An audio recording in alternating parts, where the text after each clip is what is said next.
साथियों नमस्कार, जय हिंद, जय भारत। आप सभी को स्वागत है हमारे चैनल पर। आपको हम आज बताएंगे प्रकाश के बारे में। प्रकाश का परावर्तन किस नियम पर काम करता है, प्रकाश के परावर्तन में कौन कौन से नियम काम करते हैं, कौन कौन सा कंडीशन होना चाहिए प्रकाश परावर्तन में, इसके बारे में आपको आज हम बताएंगे। प्रकाश परावर्तन कहाँ पर काम करेगा, कहाँ पर नहीं करेगा। तो प्रकाश का परावर्तन आप सबको मालूम होगा, यदि नहीं मालूम है तो मैं आपको बता देता हूँ प्रकाश का परावर्तन क्या होता है। पहले हेडिंग डालते हैं प्रकाश परावर्तन, रिफ्लेक्शन ऑफ लाइट।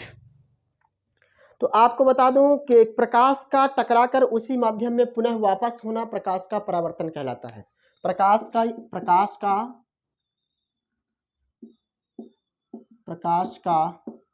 टकराकर पुनः उसी माध्यम में वापस लौटना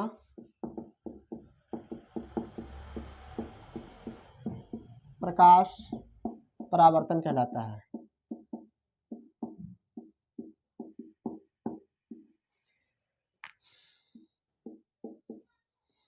साथियों बताना चाहूंगा आपको कंडीशन, कि यह कंडीशन ऐसा है कि ये कहाँ कहाँ काम करेगा। प्रकाश का परावर्तन हमने पढ़ लिया कि प्रकाश का टकरा करके पुनः उसी माध्यम में वापस जाना प्रकाश का परावर्तन कहलाता है। लेकिन प्रकाश परावर्तन कहाँ पर काम करेगा, कहाँ पर काम नहीं करेगा, इसके बारे में ही आपको जानना जरूरी है। तो प्रकाश का परावर्तन कहाँ पर काम करेगा। नंबर 1, सतह चिकनी होनी चाहिए। सतह चिकनी होनी चाहिए। जब सतह चिकनी रहेगी तभी प्रकाश के परावर्तन का नियम काम करेगा। यानी कि कहने का तात्पर्य यह है कि जब इस नियम को हम पढ़ेंगे तो इसमें सतह जो है तो एकदम से चिकनी रहेगी तभी हमारे उसमें काम करेगी, अन्यथा काम करने वाली नहीं है। और क्या होना चाहिए, सतह चिकनी होनी चाहिए, सीधी रेखा में चले, यानी कि जो प्रकाश है वो सीधी रेखा में चले। प्रकाश सीधी रेखा में चलेगी तभी यह नियम पालन होगा। सीधी रेखा में चले तब इस जो नियम हम आगे बताएंगे आपको वो नियम लागू होगा, अन्यथा लागू नहीं होगा। जब यहाँ पर प्रकाश का अवशोषण ना हो, यानी कि यहाँ पर प्रकाश का अवशोषण बिल्कुल भी नहीं होना चाहिए। प्रकाश का अवशोषण ना हो, यानी कि ये 3 कंडीशन है। इन 3 कंडीशन पर ही प्रकाश के परावर्तन का नियम काम करता है। यदि ये 3 कंडीशन पालन नहीं होते हैं तो प्रकाश के परावर्तन का नियम फेल हो जाता है। प्रकाश के परावर्तन का नियम को आप एक चित्र के माध्यम से समझ सकते हैं। ये यहाँ से प्रकाश आएगा और इधर टकराकर वापस जाएगा, बीच में हम बना लेंगे अभिलंब। प्रकाश का परावर्तन और अपवर्तन, और यहाँ पर प्रकाश का अपवर्तन बिंदु, परावर्तन बिंदु, आपतन बिंदु, परावर्तन बिंदु, आपतन कोण, परावर्तन कोण, अभिलंब, तीनों एक साथ में एक जगह पर मिलते हैं। और इसमें कंडीशन होता है, मान लीजिए ये ग्लास है, इधर पॉलिश लगा हुआ है, तो ग्लास में ये एक आपतन किरण हो गया, एक परावर्तन किरण हो गया। आपतन किरण और परावर्तन किरण दोनों के बीच में एक कोण बनेगा, एक आपतन कोण बनेगा। यहाँ पे आपतन कोण, ये आपतित किरण हो गया, ये परावर्तित किरण।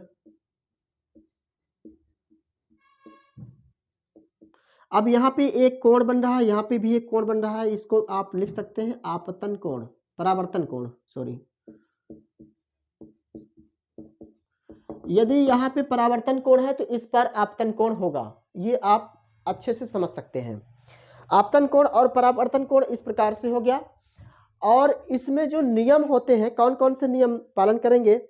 आपतन कोण का निर्माण यानी कि आपतन कोण जो होता है, आपतन किरण आपतन कोण परावर्तन कोण के बराबर होगा। यानी कि जो हमने बताया अभी कि आपतन कोण हो गया या परावर्तन कोण, तो जितना मान लीजिए 45 अंश होगा तो ये भी 45 अंश होगा, ये 60 होगा तो ये भी 60 होगा, ये 90 होगा तो ये भी 90 होगा। यानी कहने का मतलब आपतन, पहला कंडीशन है आपतन कोण परावर्तन कोण के बराबर होता है।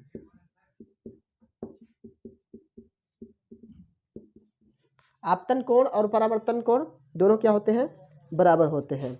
एक चीज और है यहाँ पर, आपतित किरण, परावर्तित किरण तथा अभिलंब एक ही स्थान पर मिलते हैं। आप देख सकते हैं ये आपतित किरण हो गया, ये परावर्तित किरण हो गया, ये अभिलंब एक ही बिंदु पर मिलते हैं।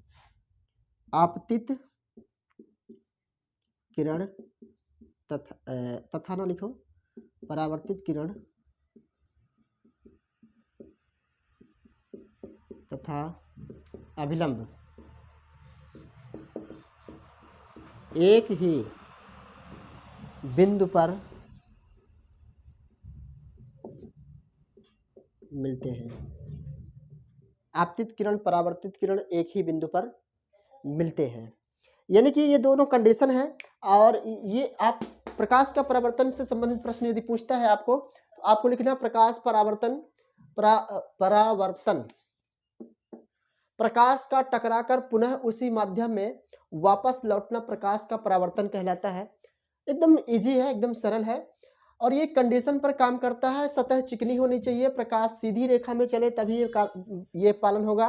प्रकाश का अवशोषण नहीं होना चाहिए। जैसे मान लीजिए खुरदरे स्थान पे आप यदि प्रकाश के परावर्तन का नियम लागू करेंगे तो वहाँ पे लागू नहीं होगा, क्योंकि वहाँ पर प्रकाश का परावर्तन नहीं हो रहा है और प्रकाश सीधी रेखा में जानी चाहिए, तो तब ये कंडीशन होंगे। प्रकाश आपतन कोण जो है परावर्तन कोण के बराबर होगा। आपतन कोण परावर्तन कोण के बराबर होता है। आपतित किरण, परावर्तित किरण तथा अभिलंब एक ही बिंदु पर मिलते हैं। आपतित किरण, परावर्तित किरण तथा अभिलंब एक ही बिंदु पर मिलते हैं। साथियों, इस प्रकार से इस प्रश्न को आप लिख लें और परीक्षा में इस तरह सेम लिख देंगे, आपको पूरा नंबर मिलेगा, एक भी नंबर कटने वाला नहीं है। आप बने रहें हमारे चैनल के साथ में। चैनल को लाइक करें, सब्सक्राइब करें और शेयर करें, सपोर्ट करें।